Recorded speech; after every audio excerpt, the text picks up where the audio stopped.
Let us see this question. Two wires of same length and radius are joined end to end and loaded. The Young's modulus for the material, this wire is y1, this is y2. अगर मैं इनको एक साथ लगा दूं तो उसका Young's modulus क्या होगा? ठीक है, तो देखिए भाई, सवाल को कैसे करेंगे मैं समझाता हूं तुम्हें, है ना। देखो, फोर्स अपॉन एरिया होता है y delta L by L, यानी कि फोर्स होता है Y A upon L into delta L.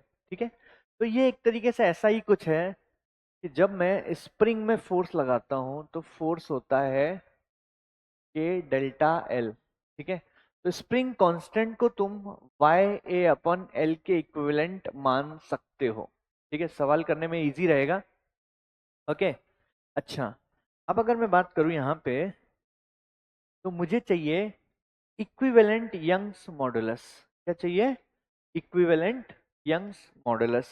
Okay, तो अब देखिए जरा,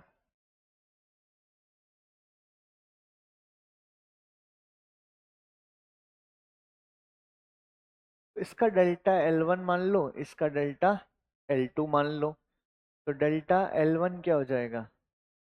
F L upon A Y one. ठीक है, और डेल्टा L2 क्या हो जाएगा? F L upon A Y two. ठीक है, अब इन दोनों को मैंने एक साथ लगा दिया, इन दोनों को मैंने एक साथ लगा दिया, तो जो नया डेल्टा एल होगा इस वायर का, ये हो जाएगा एफ, लेंथ की जगह आएगा 2L upon area into y equivalent. ठीक है, तो मैं क्या करूंगा, जो इसका टोटल डेल्टा एल है इसके डेल्टा एल के बराबर कर दूंगा। तो इसका मतलब delta L is equal to delta L one plus delta L two. तो डेल्टा एल कितना है? 2FL upon A into y equivalent is equal to delta L one कितना है? FL upon A Y one plus FL upon A Y two. Okay, तो solve करना शुरू करते हैं। FL FL FL ए ए ए। ठीक है, तो अपने पास क्या बचा? 2/y equivalent is equal to 1/y1 plus 1/y2, यानी कि हो जाएगा y1 plus y2 upon y1 y2। ठीक है, तो y यंग्स मॉडुलस क्या हो जाएगा फाइनल? वो हो जाएगा 2y1 y2 upon y1 plus y2। ठीक है, तो लेट्स चेक द ऑप्शंस।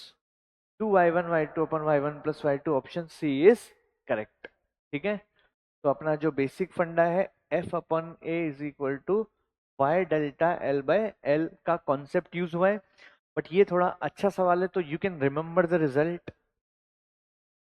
है ना। सीरीज में 2y1 y2 upon y1 plus y2 आएगा आंसर।